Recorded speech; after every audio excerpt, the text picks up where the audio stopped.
नमस्कार। चर्चा में आपका स्वागत है। मैं हूं विकास सिंह। अयोध्या ढांचा विध्वंस मामले में लखनऊ की सीबीआई की विशेष अदालत ने सभी आरोपियों को बरी कर दिया है। 28 साल बाद आए इस फैसले में कोर्ट ने कहा कि घटना पूर्व नियोजित नहीं थी। आज हम इस महत्वपूर्ण विषय पर चर्चा करेंगे, इससे जुड़े विभिन्न पहलुओं पर चर्चा करेंगे। चर्चा में हमारे साथ खास मेहमान हैं। सबसे पहले हम उनका आपसे परिचय करा देते हैं।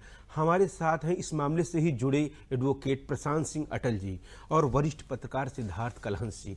आप दोनों लोगों का चर्चा में स्वागत है। हम अपनी चर्चा को आगे जी सबसे पहले आपके पास आएंगे। अगर आज के फैसले को हम देखें तो क्या कुछ महत्वपूर्ण बातें कही सीबीआई कोर्ट ने, क्या कुछ खास रहा इस फैसले में? देखिए, इस निर्णय ने एक आईना भी दिखाया है सीबीआई को, और राजनीतिक विद्वेष की भावना से जो मुकदमे किए जाते हैं उसका ये प्रत्यक्ष उदाहरण है। पूरी की पूरी एक व्यक्ति की 28 साल की जिंदगी एक फॉल्स केस में फैब्रिकेटेड चार्जेस के बेसिस पे सीबीआई ने चलाया।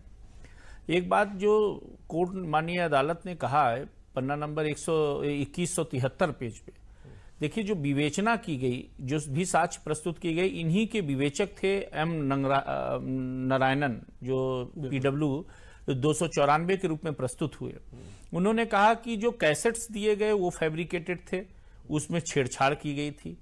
उन्होंने कहा जो फोटोग्राफ्स थे उसके निगेटिव नहीं दी गई, जो डॉक्यूमेंट्स थे वो सील नहीं थे।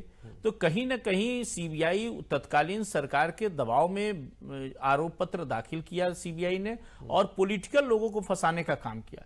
जैसे एक उदाहरण आपको बताऊं विकास जी, कि 425 कार सेवक तथाकथित कार सेवक घायल हुए थे जिन्होंने ढांचा गिराने का प्रयास किया।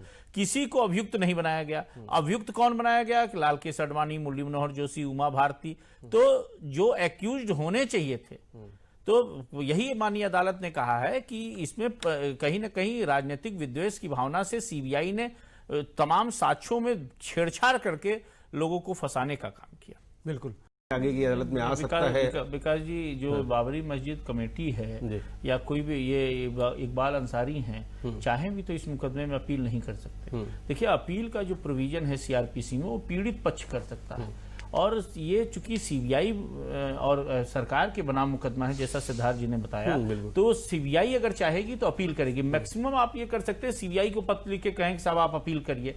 लेकिन मुझे नहीं लगता कि इतना डिटेल जजमेंट है 2300 पन्ने का, और सारे एविडेंस को उन्होंने अप्रिशिएट किया है, तो अपील एडमिट भी होगी। और मुझको लगता है कि सीबीआई को के जो भी विधि के जानकार होंगे या सीबीआई के काउंसिल होंगे, वो इसी तरह की एडवाइस करेंगे कि इसमें फर्दर अभी इस एपिसोड को बंद कर दिया जाए तो अच्छा है, क्योंकि जितनी किरकिरी सीबीआई की हो गई है और ज्यादा होनी ठीक नहीं। बिल्कुल प्रधान जी, तनाव था, पक्षकारों में तनाव था, आरोपियों में जो थे। आज सुबह जब फैसला आया तो आज विनय जी से हमारी बात हुई, काफी ज्यादा खुश थे। साक्षी महाराज जी को हमने सुना, सभी लोग काफी खुश थे और आज संतुष्ट नजर आए। कोर्ट के अंदर 26 लोग आए थे, 6 लोग नहीं आए थे। लेकिन जब हम लोग कोर्ट के अंदर थे जब, तो देखिए है क्या, लोगों का कैरियर स्टेक पर है। कानून ऐसा बन गया है कि 3 साल से अधिक सजा, 2 साल से अधिक सजा हो गया तो आप चुनाव नहीं लड़ सकते। 2-2, 3-3 मेंबर ऑफ पार्लियामेंट हैं सिटिंग। तो लोगों को लगता है कि 28 साल ट्रायल चला है और फिर पता नहीं क्या जजमेंट आएगा, तो लोगों के अंदर तनाव तो रहता ही है। रिजल्ट का दिन था और हम लोग खुद ही वापो में थे कि क्या होगा, किस ढंग से अप्रिशिएट करती है एविडेंस को। हम लोग अपना काम किए हैं लगातार, लेकिन किस ढंग से कोर्ट उसको अप्रिशिएट करती है किसी को जानकारी तो थी नहीं। बिल्कुल। प्रशांत जी, कैसे देखते हैं डे 1 से लेकर जो एफआईआर लॉन्च की गई, उनमें कहीं ना कहीं कमी रही होगी? किस तरीके से आप इस पूरे मामले में देखते हैं? लगातार आप इसमें पैरवी करते हैं। देखिए, एफआईआर दर्ज करने में कोई कमी नहीं रही। 197 नंबर, 198 नंबर एफआईआर दर्ज हुई। 49 राजनीतिक कार्यकर्ताओं पे दर्ज हुई और बाकी लाखों कारसेवकों पे दर्ज हुई। लेकिन सवाल यह है कि सीबीआई क्या सिद्ध करना चाहती थी? अगर उनको एक्चुअल जिन लोगों ने ढांचा गिराया उसको पकड़ना था तो उस दिशा में प्रयास किए जाने चाहिए थे। 12 बजे तक सब शांति थी। न्यायालय ने इसको स्पेसिफिक अपने जजमेंट में दिया भी है कि पीछे से पत्थरबाजी शुरू हुई। मंच पर जो राजनेता लोग थे वो कह रहे हैं कि अटैक न किया जाए, तोड़फोड़ न किया जाए। लेकिन अब देखिए, एक मैं आपको और उदाहरण बताऊं कि एक सीबीआई ने एक एविडेंस दिया कि समाचार पत्र के किसी रिपोर्टर ने कहा कि रैली में ऐसा नारा लगाया जा रहा था 5 दिसंबर को कानपुर में और 1 दिसंबर को मथुरा में। अब जोशी जी या अडवाणी जी भाषण दे रहे थे कि रामलला हम आएंगे, मंदिर बनाएंगे। अब ये इस ढंग के नारे लग रहे थे, लेकिन उस राजनीतिक भाषण को अब पत्रकार को एविडेंस में तो बनाया गया, उसको साक्षी पेश किया गया, लेकिन उस रैली में लाखों लोग थे और किसी को गवाह के रूप में प्रस्तुत नहीं किया गया। तो कैसे आप प्रूफ करेंगे किसी केस? जैसे कैसेट्स की बात की गई, तो एविडेंस एक्ट में 65B है जो स्पेसिफिक प्रोविजन है कि कब इलेक्ट्रॉनिक एविडेंस को आप मानेंगे, कब नहीं मानेंगे। अब महाराष्ट्र के किसी ऋतुम्भरा जी के भाषण को आप अयोध्या से जोड़ देंगे तो नहीं चल पाएगा। तो अब इसी तरह से जो सीज, कोई भी डॉक्यूमेंट सीज करना है, जैसे समाचार पत्रों के कटिंग्स को सीज किया गया, किसी ने बयान दिया कि साहब हम ऐसा मथुरा में करेंगे, काशी में करेंगे, इसके बेसिस पे कन्विक्ट करना चाहते थे अगर आप, तो उसके लिए आपको सीआरपीसी के प्रोविजंस 102B में जो है, जो प्रोविजंस दिए हुए हैं, उसके आधार पे आपको करना चाहिए था।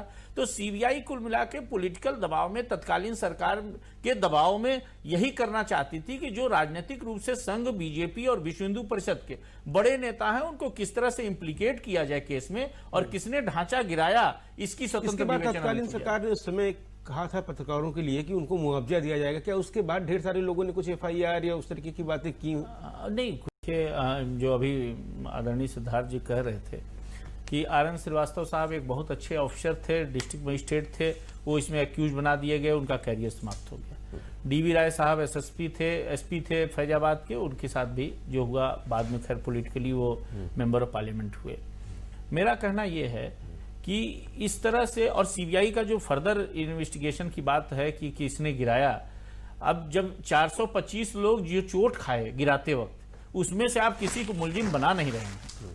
और कोर्ट ने इस पर आश्चर्य व्यक्त किया कि जिसका मान लिया पैर टूट गया या जिसका हाथ टूट गया या चोट लग गई, जो बेलचा लेके, खंती लेके लोग खड़े थे, उनको आप मुलजिम बना नहीं रहे हैं। आपने 26, DP सिंह एक सह विवेचक हैं, उन्होंने 26 लोगों को अरेस्ट किया, 3 लोग जो पॉलिटिकल लोग थे उनको मुलजिम बना दिया और 23 लोगों को छोड़ दिया।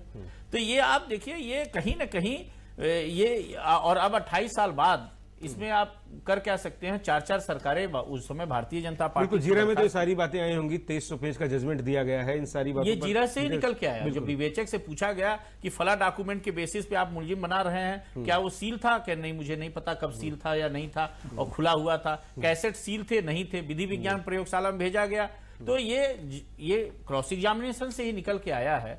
तो कहीं ना कहीं आप देखिए, 4 सरकारें गई, देश में दंगे हुए, और अगर विहिप नेताओं की इच्छा होती, टिप्पणी की है माननीय अदालत ने, अशोक सिंघल जी नहीं रहे उनके लिए, कि ये तय किया गया सुप्रीम कोर्ट के बेसिस पे कि आप एक हाथ में बालू, एक हाथ में गंगा जल लेके कार सेवा करेंगे।